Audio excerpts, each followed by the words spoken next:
ప్రస్తుతం నేను మేడ్చల్ జిల్లా బీఆర్ఎస్ అధ్యక్షుడు ఎమ్మెల్సీ షంబిపూర్ రాజు ఇంటి దగ్గర ఉన్నాను. ఇదే రూమ్‌లో హుజురాబాద్ ఎమ్మెల్యే పాడి కౌశిక్ రెడ్డి అండ్ ఎమ్మెల్సీ షంబిపూర్ రాజుని హౌస్ అరెస్ట్ చేయడం జరిగింది. నిన్న రాత్రే పాడి కౌశిక్ రెడ్డి కూడా అరకపూడి గాంధీ ఇంటికి పోదామని చెప్పేసి వాళ్ళు నిన్న సాయంత్రమే ప్లాన్ చేశారు.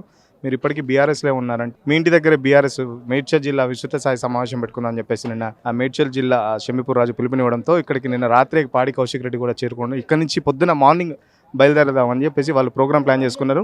దానికి సంబంధించి కార్యకర్తలు కూడా ఇక్కడ పెద్ద ఎత్తున ఇక్కడ హాజరయ్యారు. బట్ పోలీసులు మాత్రం ఇంటి నుంచి బయటికి వెళ్లకుండా మొత్తం వాళ్ళని హౌస్ అరెస్ట్ చేయడం జరిగింది. వాళ్ళు కొద్దిసేపటి క్రితం బయటికి వచ్చే ప్రయత్నం కూడా చేశారు. బయటకు వచ్చే ప్రయత్నం చేసిన తర్వాత కూడా వాళ్ళని మళ్ళీ లోపలికి పంపించే ప్రయత్నం చేశారు. ఇక్కడ చాలామంది కార్యకర్తలు కూడా ఉన్నారు. మనతో పాటు కొంతమంది కార్యకర్తలు ఉన్నారు. వాళ్ళని అడిగే ప్రయత్నం చేద్దాం. మా ఎమ్మెల్యే గారు, ఎమ్మెల్సీ గారు మా కార్యకర్తలతో గాంధీ గారు ఆహ్వానిస్తేనే వారి ఇంటికి వెళ్ళడానికి ప్రయత్నం చేస్తున్నాము. అక్కడనేమో టెంట్లు వేసి కుర్చీలు వేసి వాళ్ళేమో తొడలు కొడుతున్నారు రమ్మని. మమ్మల్ని ఏమో వందలాది మంది పోలీసులు చుట్టుముట్టి మమ్మల్ని చాలా ఇబ్బందికి గురి చేస్తున్నారు. ఎవరికైనా సేమ్ చట్టమే ఉంది, మరి వారికి ఎందుకు అట్లా పిలుస్తున్నారు, మమ్మల్ని ఎందుకు వెళ్ళనియట్లేదు ఇంట్లో నుంచి? ఇదే నిన్న పాడి కౌశిక్ రెడ్డి పిలిస్తే గాంధీని అలౌ చేశారు. మరి మళ్ళీ మిమ్మల్ని ఎందుకు అలౌ చేయట్లేదు? గాంధీని మాత్రం నిన్న పాడి కౌశిక్ అడగాలి కదా, చూడండి మీ ముందే ఉన్నారు కదా. ఎమ్మెల్సీ రాజు కూడా ఉన్నారు. ఆయన అడిగి తెలుసుకుందాం అసలు ఏమైంది, వాళ్ళు ఇచ్చిన సవాల్ ఏంటి, ప్రతి సవాల్ ఏంటి అని అడిగి తెలుసుకుందాం. ఎప్పుడు వెళ్తారు ఎమ్మెల్యే కలవడానికి? గాంధీ అన్న పొద్దున బ్రేక్ఫాస్ట్ అన్నాడు, మళ్ళీ లంచ్కి పిలుస్తూ ఉన్నాడు, పోతూ ఉన్నాం. కానీ మరి ఒకవైపు ఏమో పోలీసులను పెట్టి వారి ప్రభుత్వంతో మమ్మల్ని అరెస్ట్ చేసి గృహ నిర్బంధం చేసి మా నాయకులను కార్యకర్తలను అరెస్ట్ చేశారు. మీరు చూస్తూ ఉన్నారు. ఈ పోలీసు వాళ్ళు కూడా గాంధీకి ఒక చట్టం మాకు ఒక చట్టం అన్నట్టుగా పెడతా ఉన్నారు. గాంధీ ఇంటికేమో వేరే ఎమ్మెల్యేలు వస్తూ ఉన్నారు. మా పార్టీ ఎమ్మెల్యే, మేము గెలిపించుకున్న ఎమ్మెల్యే, మా కష్టంతో గెలిచిన ఎమ్మెల్యే, 10 సంవత్సరాల భుజాల మీద మోసినాం కదా గాంధీ గారిని. ఆయన ఇంటికి వెళ్తా అంటే ఎందుకు ఆపుతున్నాడు నాకు అర్థమవుతలేదు. ఒకవైపు రమ్మంటున్నాడు, భోజనం పెడతా అంటున్నాడు, కుర్చీలు వేసినట్టు, టెంట్లు వేసినాడు. మేము శాల్వాలు తీసుకుని సన్మానం చేద్దాం అని పోతే ఇంతమంది మీరు చూస్తూ ఉన్నారు. మీ సాక్షిగానే, మీడియా సాక్షిగానే నిన్ననే మా ఎమ్మెల్యేని హత్య ప్రయత్నం చేశారు. ఈరోజే మమ్మల్ని గృహ నిర్బంధం చేస్తూ ఉన్నారు. 144 సెక్షన్లు పెడతాం అంటున్నారు. మా ఇంటికి వచ్చిన వాళ్ళను లేదా మా నాయకులను కార్యకర్తలను వారి ఇళ్ళకి వెళ్ళి అరెస్ట్ చేసి తీసుకెళ్లి పొజిషన్లో పెడతా ఉన్నారు. చూస్తూ ఉన్నారు. తప్పకుండా మేము గాంధీ గారి ఇంటికి వెళ్తాం, వారి ఆహ్వానాన్ని తప్పకుండా స్వీకరిస్తాం. మేము వెళ్ళి వారి ఇంట్లో భోజనం చేసి మాత్రం వస్తాం. అంటే ముఖ్యమంత్రి మాట్లాడుతూ పార్టీ ఫిరాయింపుల గురించి మాట్లాడే నైతికత బీఆర్ఎస్ పార్టీకి లేదంటారు. దానికి సంబంధించి ఏం చెప్తారు? ముఖ్యమంత్రి గారు వారి గురించి ఎంత తక్కువ మాట్లాడుకుంటే మంచిది. ఎందుకంటే వారికి తెలంగాణ ఉద్యమము తెలియదు, తెలంగాణ డెవలప్మెంటు తెలియదు. వారికి రెచ్చగొట్టే వాక్యాలు, వారు ఏదో రకంగా అది ఇది చేసి పబ్బం గడుపుకునే పద్ధతిగా మాట్లాడిన ముఖ్యమంత్రి గారిని విజ్ఞప్తి చేస్తా ఉన్నాను, డిమాండ్ కూడా చేస్తాను. నిజంగా ఇందాక చూసినాను టీవీలో, డీజీపీ గారు, ముఖ్యమంత్రి గారు లా అండ్ ఆర్డర్ మెయింటైన్ చేస్తాం, తప్పకుండా ఎవరు ఏదైనా పాల్పడితే కఠిన చర్యలు తీసుకుంటారు. నేను అడుగుతా ఉన్నా, ఖమ్మంలో మా నాయకుడు హరీష్ రావు గారి మీద దాడి పోలీసుల సమక్షంలో అక్కడ ఒక ఇన్స్పెక్టర్ ఉండి దాడి చేయిస్తే మీరు ఏ సెక్షన్ల కింద కేసు పెట్టారు, వాళ్ళు ఎంతమంది అరెస్ట్ చేశారు? నిన్న 307 కేసు పెట్టామని మీడియాలో చూస్తూ ఉన్నాం.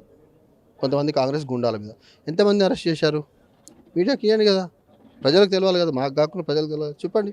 లా అండ్ ఆర్డర్ మెయింటైన్ చేస్తున్నాడు. ఇదేనా 307 కేసులు పెట్టిన వాళ్ళని కూడా బయట తిరిగినిస్తున్నారు? మమ్మల్ని ఎమ్మెల్యే ప్రజాపతిని ఎమ్మెల్సీ చూస్తేనేమో కౌశిక్ రెడ్డి ఇంటిపై దాడి, ఈ రోజేమో ఎక్కడికక్కడ అరెస్టులు, ఎమ్మెల్యేలు ఎమ్మెల్సీలు అందరూ హౌస్ అరెస్ట్ చేస్తున్నారు. ఎట్లా వస్తున్నారు? నియంత పద్ధతిలో ఈ ప్రభుత్వం పోతా ఉంది. ఈ అణచివేతలు, అరెస్టులు, కేసులు మాకేం కొత్త కాదు. ఉద్యమాల నుంచి వచ్చిన వాళ్ళం. తెలంగాణ రాష్ట్రం సాధించడం కోసం 14 సంవత్సరాలు పోరాటం చేసి రాష్ట్రాన్ని తెచ్చుకున్న వాళ్ళం. ఇవన్నీ ఎదుర్కొని వచ్చిన వాళ్ళమే. ప్రజాస్వామ్యంలో కొంత పద్ధతిగా ఉండాలనే ఉద్దేశంతోనే మేము సహకరిస్తా ఉన్నాం. పోలీసులకు కూడా మేము కూడా తప్పకుండా వారు చెప్పినటువంటి సూచనలు పాటిస్తాం. పోలీసు అంటే మాకు గౌరవం ఉంది కాబట్టి, కాంగ్రెస్లో లేకపోవచ్చు కాక మా గౌరవం ఉంది కాబట్టి మేము పాటిస్తాం. తప్పకుండా వారు ఇచ్చిన సూచనలు తీసుకొని, అవసరం కూడా ఒకరు రండి, మీరు ఏసీపో సిఐయో లేదా 2 కానిస్టేబుల్ పంపండి, మేము ఘోరం వెళ్ళు, జనాలు వద్దు, మేము ఇద్దరం వెళ్తాం కౌశిక్ రెడ్డి గారు నేను చెప్తా ఉన్నాం. తప్పేముంది? మా ఎమ్మెల్యే ఇంటికి పంపకుండా ఏం ప్రజాస్వామ్యం ఇది? ఒకవైపు ప్రజాస్వామ్యం గురించి మాట్లాడుతూ ఇంకోవైపు ఈ రకంగా అరెస్టులు చేయడం మంచి పద్ధతిగా. కౌశిక్ రెడ్డి మాట్లాడుతూ నిన్న ఆంధ్ర వాళ్ళ గురించి మాట్లాడాడు, ప్రాంతీయ విద్వేషాలు రెచ్చగొట్టని చెప్పేసి మాట్లాడుతున్నారు. వాళ్ళు రాజకీయం కోసం మాట్లాడుతున్నాండి కాంగ్రెస్ వాళ్ళు. ఒకడేమో కులం పంచాయతీ, ఇంకోటి మతం పంచాయతీ. వాళ్ళకి అపాయం ఉంటే ఇంకా మాకు అట్లేం లేదు. మేమంతా తెలంగాణ సమాజం అంతా కూడా, తెలంగాణలో ఉన్న వాళ్ళంతా కూడా సోదరాభావంతో ఉంటాం. తెలంగాణ ఉద్యమంలో అట్లే ఉన్నాం, ప్రభుత్వంలో అట్లే, ఇప్పుడు అట్లే ఉంటాం. Okay, thank you. ప్రస్తుతం నేను మేడ్చల్ బీఆర్ఎస్ జిల్లా అధ్యక్షుడు ఎమ్మెల్సీ షంబిపూర్ రాజు ఇంటి దగ్గర ఉన్నాను. చూస్తున్నా ఇక్కడ మొత్తం పోలీసులు పెద్ద ఎత్తున బలగాల మోహరింపు అయితే ఉన్నది. ఆల్రెడీ డీసీపీ కూడా కొద్దిసేపటి క్రితమే 144 సెక్షన్ ఉంది, సో ఎవరిని బయటికి పంపించే ప్రసక్తే లేదని చెప్పి కూడా చెప్పడం జరిగింది. మొత్తం పెద్ద ఎత్తున పోలీస్ ఫోర్స్ కూడా, టాస్క్ ఫోర్స్ కానీ లేకపోతే లా అండ్ ఆర్డర్ పోలీస్ కానీ, డీసీపీ కూడా కొద్దిసేపటి వరకు ఇక్కడే ఉండి 144 సెక్షన్ ఉంది కాబట్టి మీరు బయటికి వెళ్ళొద్దు సార్, 5 గంటల వరకు ఎట్టి పరిస్థితుల్లో మిమ్మల్ని బయటికి పంపించే పరిస్థితి లేదు, 5 గంటల తర్వాత సిచ్యువేషన్ చూసి తర్వాత మేము మళ్ళీ చెప్తామని చెప్పేసి డీసీపీ కూడా చెప్పడం జరిగింది. వీళ్ళేమో అరకపూడి గాంధీ మమ్మల్ని బ్రేక్ఫాస్ట్కి ఆహ్వానించడం జరిగింది. మా ఎమ్మెల్యే ఇంటికి మేము పోతుంటే ఎందుకు అడ్డుకుంటున్నారు? ఓ పక్కన నిన్న అరకపూడి గాంధీని మాత్రం పోలీసు ఎస్కార్ట్తో సహా నిన్న పాడి కౌశిక్ రెడ్డి ఇంటికి మీరు తీసుకెళ్లారు. సో ఇప్పుడు మేము కూడా వెళ్తాం. మీకు అంత డౌట్ ఉంటే పాడి కౌశిక్ రెడ్డి నేను ఇద్దరం మాత్రం వెళ్తాం, కార్యకర్తలు ఎవరు తీసుకోము. మీరు అవసరమైతే మాకు ఎస్కార్ట్గా వచ్చి మమ్మల్ని తీసుకుపోండి అని చెప్పేసి కూడా ఎమ్మెల్సీ షెంబీపూర్ రాజు కూడా ఆ పోలీసులు రిక్వెస్ట్ చేయడం జరిగింది. పోలీసులు దాన్ని సున్నితంగా తిరస్కరించడం కూడా జరిగింది. పెద్ద ఎత్తున అయితే షెంబీపూర్ రాజు ఇంటి చుట్టూ మొత్తం పెద్ద ఎత్తున పోలీస్ బలగాలు మోహరించారు. ఇక్కడ చుట్టుపక్కల ఉన్న షాప్స్ కూడా అన్ని క్లోజ్ చేయడం జరిగింది.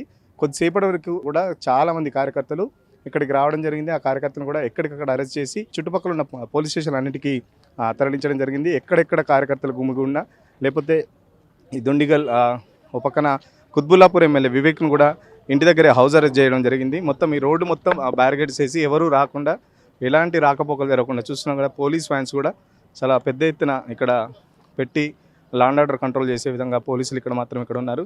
మీరు బయటకు వస్తే లా అండ్ ఆర్డర్ దెబ్బతింటుంది. సో మీరు ఎట్టి పరిస్థితుల్లో బయటికి రావద్దని చెప్పేసి కూడా ఎమ్మెల్సీ రాజును పాడి కౌశిక్ని హౌస్ అరెస్ట్ చేయడం జరిగింది.